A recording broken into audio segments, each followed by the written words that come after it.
Tambahan gambar.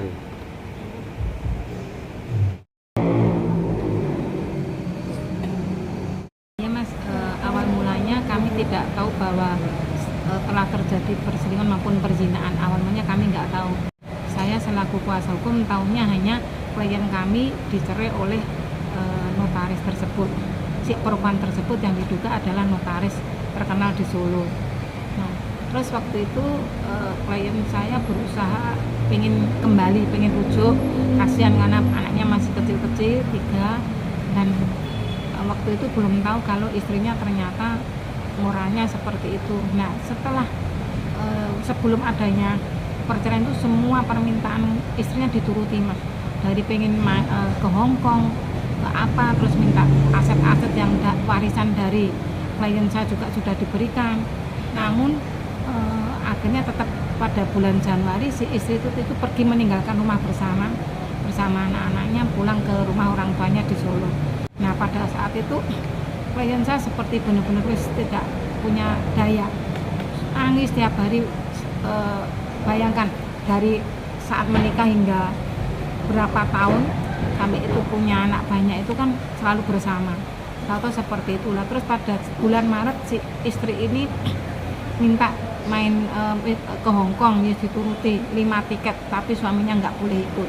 Terus ke Bali, apa suaminya nggak boleh ikut. Dan semuanya dituruti sampai aset-asetnya warisan pun diminta diberikan. Nah, pada akhirnya setelah sidang pertama dia mengajukan gugatan itu pada pertengahan bulan kalau nggak salah Mei Mei 2023. Nah, itu mengajukan sidang. Akhirnya kami sidang pertama. Pada saat sidang pertama klien kami belum tahu kalau istrinya itu diduga telah selingkuh dan ternyata berzina, itu nggak tahu. Nah, ternyata setelah sidang pertama klien saya baru sadar, baru tahu bahwa ada libur panjang itu loh Mas, tanggal 1, 2, 3, 4 kan libur panjang. Ternyata klien saya membuntuti istrinya, diduga istrinya itu telah menjemput oknum tersebut. Akhirnya transit di hotel terkenal di Solo, yang mana saya sebagai lawyernya cerai sebenarnya ya, tapi akhirnya saya jadi kok intelijen Mas, ikut diminta mengikuti sampai saya di salah satu hotel terkenal di situ sampai jam 3 malam Mas. Tak lakoni karena saya kasihan melihat klien saya itu benar-benar sangat istilahnya kehilangan semuanya. Ibarat lagu kayak lagu bungkat mungkin ya, hilang semuanya. Saya sampai jam 3 subuh saya tuh untuk diajak untuk istilahnya menangkap aja, tapi saya masih punya kasihan juga nanti membayangkan apa yang terjadi. Mereka sedang tidur bersama di hotel tersebut, bagaimana perasaannya. Akhirnya pada paginya kami berusaha lapor ke Polres Solo, yang akhirnya kami mempunyai bukti dari CCTV di ini, dan dari HP saya pernah moto juga oknum mereka itu, dan benar-benar cetok bahwa perempuan itu adalah istri klien saya yang sah, benar-benar istrinya. Pada saat itu saya dari hotel sini, selang beberapa hari di hotel sini pun saya bersama klien saya. Dasar saya surat kuasa. Pada saat itu saya sampai mau diusir di hotel tersebut, saya tetap bersikeras, silakan kalau mau ngusir sama polisi, karena ini klien saya. Bagaimana rasanya istrinya tidur bersama oknum lain yang diduga bahwa oknum tersebut adalah seorang penegak hukum yang harusnya menjadi panutan, harusnya menjadi figur pengayom, kok malah notabene malah tidak memberi nasihat kepada si perempuannya. Oh, kamu punya anak, kamu jangan seperti, malah semakin menjadi hingga sekarang perceraian itu saya harus berupaya banding Mas. Pada hari ini tadi saya mengajukan banding di PA Solo supaya secara resmi, secara hukum, perempuan tersebut yang notabene seorang notaris itu masih berstatus istri sah dari klien saya. Jadi mereka tidak bisa apa-apa, dan saya sampai akan melakukan proses hukum di pidana ini sampai tuntas. Saya akan melakukan upaya hukum bila perlu sampai kasasi. Karena klien saya walaupun seorang laki-laki tidak berpikiran untuk neko-neko, akan saya gantung bahwa sampai putusan inkrah itu nanti perempuan itu masih istri sah dari klien saya, dan saya akan mengejar perkara saya ini di Polres Solo, yang mana alhamdulillah saya apresiasi dengan penyidik PPA sudah memeriksa beberapa dari rental mobil yang disewa 4 hari oleh si perempuan itu, terus beberapa saksi-saksi, dan dari hotel juga alhamdulillah juga sudah di BAP. Hotel-hotel itu sudah di BAP, barang bukti juga sudah diamankan berupa spray dan lain-lain oleh penegak hukum. Nah, ini tinggal melangkah, tinggal pengakuan dari kedua oknum. Untuk oknum perempuannya sudah diperiksa namun nggak mengaku, nggak apa-apa. Tapi kan ada CCTV yang mana mengatakan bahwa itu memang benar. Sampai kemarin itu orang tuanya klien saya, bapak ibunya, bibinya sampai tak hadirkan ke polisi, Mas, untuk melihat CCTV tersebut biar di BAP. Apa yang ada di gambar itu benar-benar bahwa itu menantunya atau benar atau tidak, itu ibunya, cucu-cucunya atau tidak. Ternyata memang benar, bibinya sampai nangis melihat foto itu. Nggak percaya kalau istrinya klien saya seorang perempuan yang tega seperti itu menyakiti istilahnya klien saya. Bibinya sampai menangis lihat dokumen yang ada waktu di BAP itu. Nah, terus ini selain saya, sebenarnya saya beberapa waktu ini saya hanya menginginkan si perempuan itu mbok ya minta maaf, mengakui saya itu adalah memang salah gitu, bahwa perbuatan saya itu yang sudah seperti ini salah, masih belum mengakui sampai detik ini.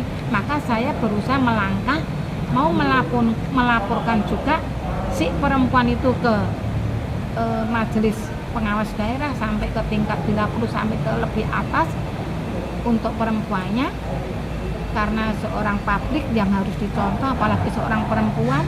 Terus untuk si suami untuk oknum yang diduga seorang polisi tersebut juga akan kami laporkan ke Kadipropam dari tingkat bawah sampai ke Mabes. Bila perlu saya benar-benar akan menghadap ke Kapolri, karena ini moral, Mas, moral dari penegak hukum. Teganya dia menghancurkan rumah tangga klien saya hingga sampai bercerai, sampai apapun diberikan. Selama perselingkuhan maupun perzinahan itu para pihak tidak istilahnya saling sadar. Kalau si perempuannya yang nekat, ya lakinya lah nasihatin. Itu kan nggak akan terjadi, Mas. Kecuali kalau sudah bercerai, monggo. Ini belum bercerai. Nah, ketahuan klien saya itu setelah adanya sidang perceraian pertama, Mas. Setelah mediasi baru tahu. Karena tanggal 15 Mei gugatan, 31 kita menangkap foto dokumen berdua di hotel tersebut. Diakui, Mas.